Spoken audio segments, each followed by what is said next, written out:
जय हिंद दोस्तों। Study 24+7 class में आप सभी का फिर से एक बार स्वागत है।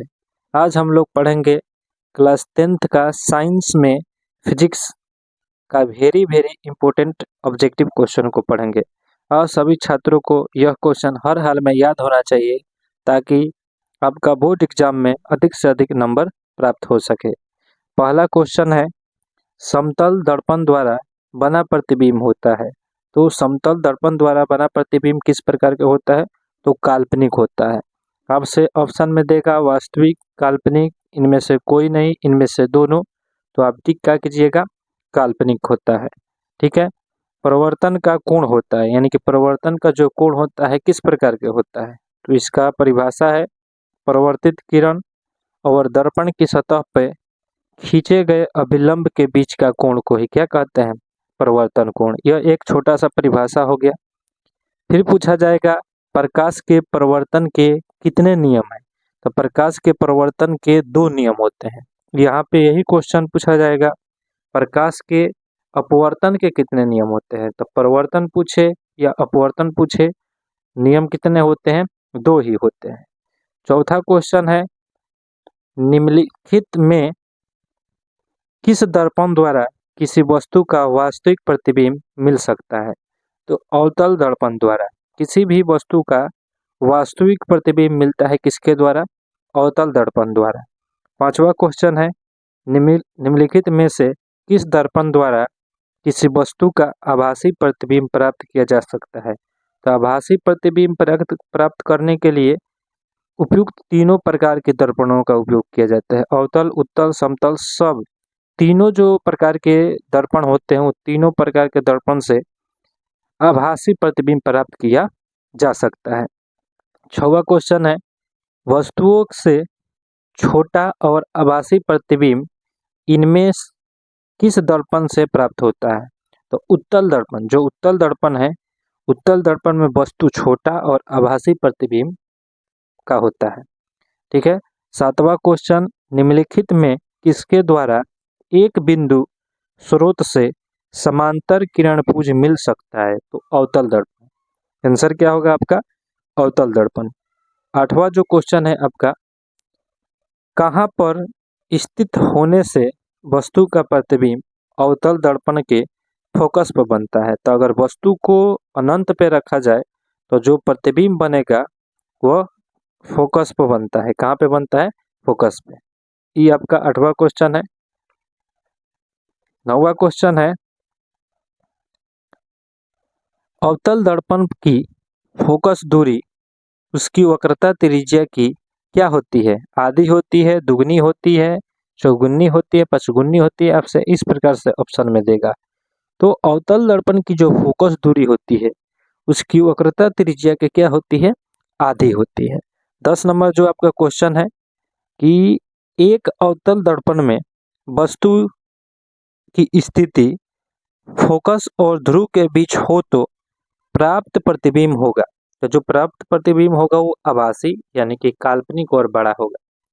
उस पर जो प्रतिबिंब मिलेगा आभासी और काल्पनिक और बड़ा होगा। 11 नंबर क्वेश्चन है, किसी अवतल दर्पण द्वारा आभासी यानी कि काल्पनिक सीधा और अवर्धित प्रतिबिंब तब बनता है जब वस्तु की स्थिति होती है दर्पण के, दर्पण की स्थिति होती है तब वह इस प्रकार से आभासी, सीधा और अवर्धित प्रतिबिंब बनता है। चौथा क्वेश्चन, 12 नंबर क्वेश्चन है कि मोटर गाड़ी के चालक के सामने लगा रहता है। VVI क्वेश्चन है। यह पूछा जाता है कि मोटर गाड़ी के चालक के सामने लगा रहता है तो उस प्रकार के किस प्रकार के दर्पण लगा रहता है? तो उत्तल दर्पण। किस प्रकार के? उत्तल दर्पण। उत्तल दर्पण और बना प्रतिबिंब होता है तो काल्पनिक और सीधा। उत्तल दर्पण द्वारा जो बना प्रतिबिंब होता है वो किस प्रकार का होता है? काल्पनिक और सीधा। 14 नंबर जो क्वेश्चन है, उत्तल दर्पण द्वारा बना प्रतिबिंब होता है तो सीधा। ये भी क्वेश्चन है, 4 को ऑप्शन में दे देगा कि किस प्रकार का उल्टा बनता है, सीधा बनता है, नहीं बनता है। तो ऑप्शन में का टिक कीजिएगा, सीधा। दाढ़ी बनाने में किस प्रकार के दर्पण का उपयोग किया जाता है? तो याद रखिएगा, बहुत बार यह क्वेश्चन पूछा गया है कि दाढ़ी बनाने में, शेविंग करने में किस प्रकार के दर्पण का प्रयोग किया जाता है। जो हम लोग सैलून में जाते हैं बाल कटवाने, तो जो हम लोगों के सामने जो दर्पण रखा गया है वो किस प्रकार का दर्पण होता है? तो अवतल दर्पण होता है। याद रखिएगा, अवतल दर्पण। VVI क्वेश्चन है यह। 16 नंबर क्वेश्चन है, एक दर्पण से किसी भी दूरी पर रखी एक वस्तु का सीधा प्रतिबिंब ही प्राप्त होता है। दर्पण हो सकता है समतल अथवा उत्तल। समतल अथवा क्या हो सकता है? उत्तल। ठीक है। 16 नंबर क्वेश्चन एक बार और पढ़ देते हैं। एक दर्पण से किसी भी दूरी पर रखी एक वस्तु का सीधा प्रतिबिंब ही प्राप्त होता है। दर्पण हो सकता है, किस प्रकार का दर्पण हो सकता है? समतल और उत्तल दर्पण हो सकता है। आपका 17 नंबर जो क्वेश्चन है, दिया है संबंध F बराबर R/2 सत्य है, किसके लिए ये लागू होता है? तो इसका आंसर होगा उत्तल तथा अवतल दोनों प्रकार के दर्पण के लिए। यानी कि F बराबर R/2 जो फार्मूला होता है लेंस का, वो किस दर्पण के लिए लागू हो सकता है? तो उत्तल दर्पण और अवतल दर्पण दोनों दर्पण के लिए लागू हो सकता है। 18 नंबर क्वेश्चन आपका है कि एक गोलीय दर्पण द्वारा बने प्रतिबिंब का आवर्धन m ऋणात्मक है। इसका अर्थ यह है कि प्रतिबिंब क्या बना है? उल्टा। ऋणात्मक का मतलब क्या होता है? कि उल्टा बना है। तो इसका जो फिगर बनेगा, चित्र बनेगा, किस प्रकार से बनेगा? उल्टा बनेगा। क्योंकि अगर आवर्धन m है तो समझिएगा वस्तु आवर्धन m अगर निगेटिव है तो वस्तु उल्टा बनेगा, अगर पॉजिटिव है तो यहाँ पे सीधा बनेगा। ठीक है। 19 नंबर क्वेश्चन है, प्रकाश कैसे चलता है? तो प्रकाश याद रखिएगा सरल रेखा में चलता है। प्रकाश जो चलता है किस रेखा में चलता है? सरल रेखा में चलता है। 20 नंबर क्वेश्चन है, यदि किसी दर्पण द्वारा बने प्रतिबिंब का आकार हमेशा वस्तु के आकार के बराबर हो तो दर्पण क्या होता है? समतल होगा। वो किस प्रकार का दर्पण होगा? समतल होगा। 21 नंबर क्वेश्चन है, किस किस प्रतिबिंब को पर्दे पर प्राप्त किया जा सकता है? तो वास्तविक प्रतिबिंब को। याद रखिएगा, वास्तविक दो प्रतिबिंब होते हैं उसे हम पर्दे पर प्राप्त कर सकते हैं, यानी उतार सकते हैं। 22 नंबर क्वेश्चन है, किसी दर्पण में आपतन कोण हमेशा किस कोण के बराबर होता है? तो परावर्तन कोण के बराबर होता है। याद रखिएगा, आपतन कोण परावर्तन कोण के क्या होता है? बराबर होता है। तो 23 नंबर क्वेश्चन है, गोलीय दर्पण के ध्रुव से फोकस की दूरी को क्या कहते हैं? यह आपका आंसर होगा फोकस दूरी कहते हैं। गोलीय दर्पण की ध्रुव से फोकस की दूरी क्या कहलाते हैं? तो फोकस दूरी कहलाता है। यह आपका आंसर होगा।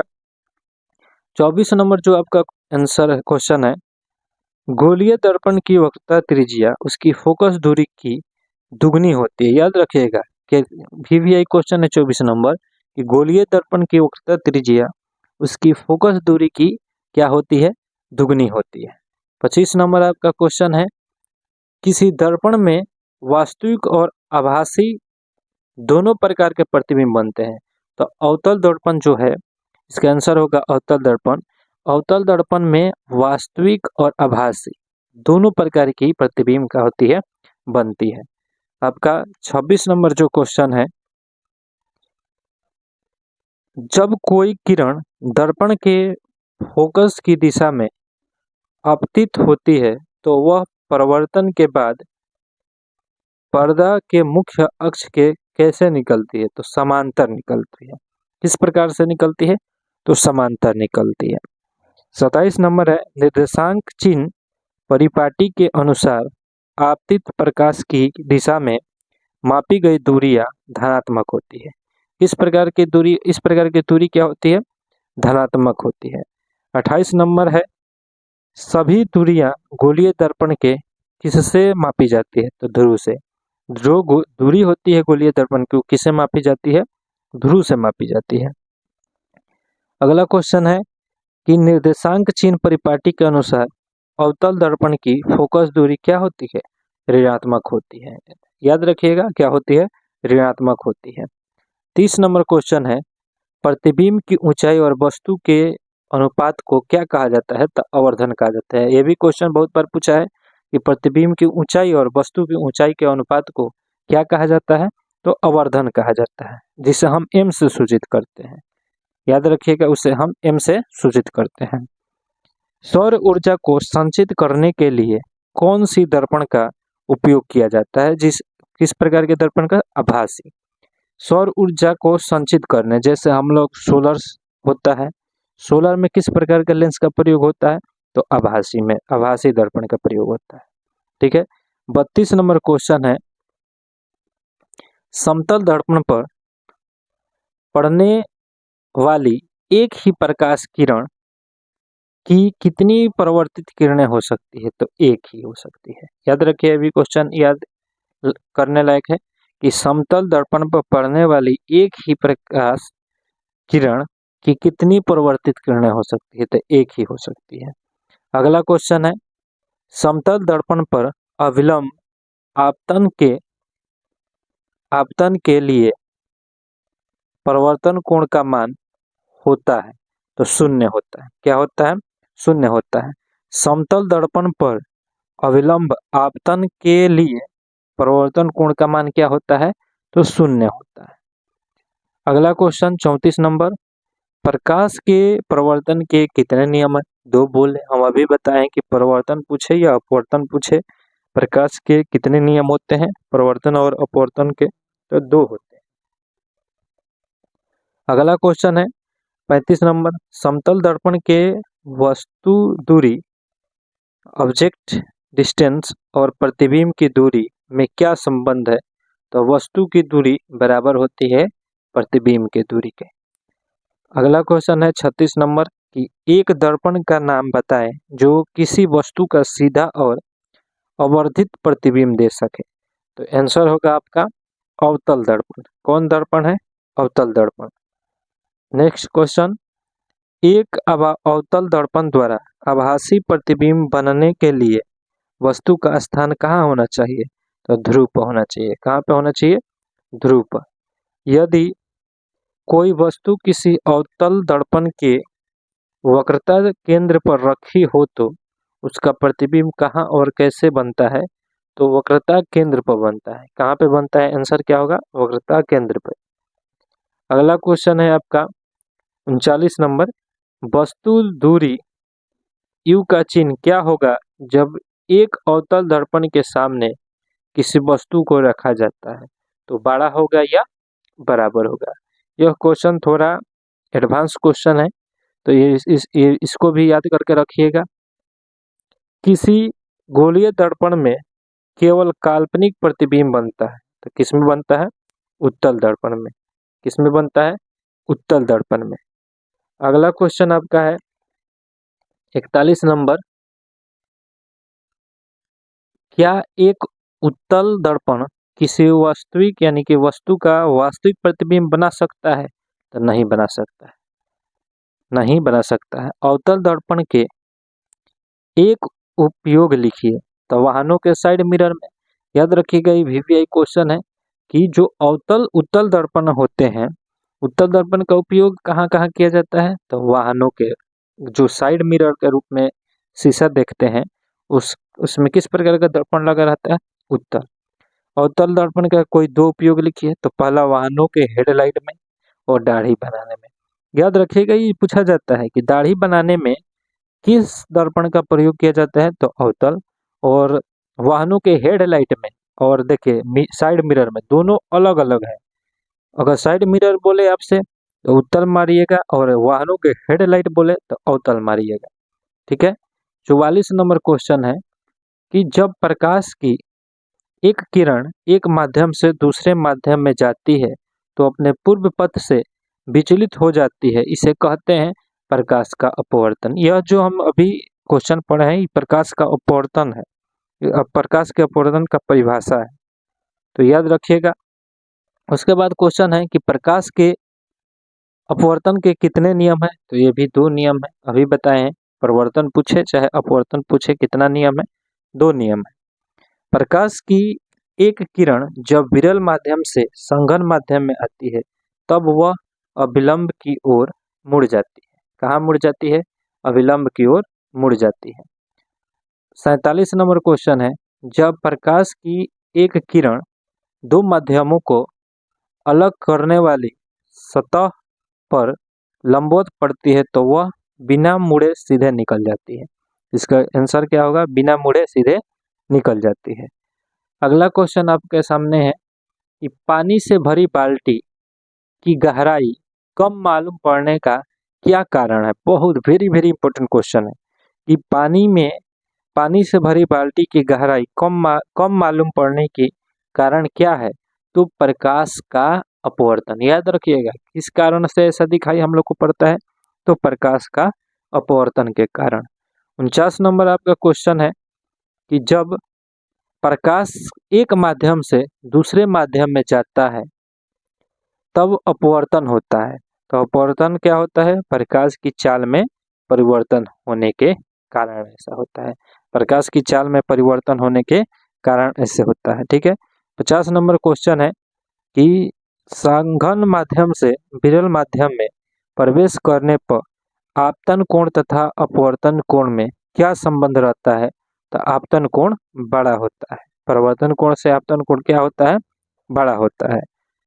तो वीडियो अगर अच्छा लगा हो तो वीडियो को लाइक कीजिए, अगर नए हैं तो चैनल को सब्सक्राइब कीजिए। इस प्रकार के अगर वीडियो देखना चाहते हैं तो प्लीज़ कमेंट कीजिए ताकि हम आप लोगों के लिए इस प्रकार के वीडियो बना सकें। धन्यवाद।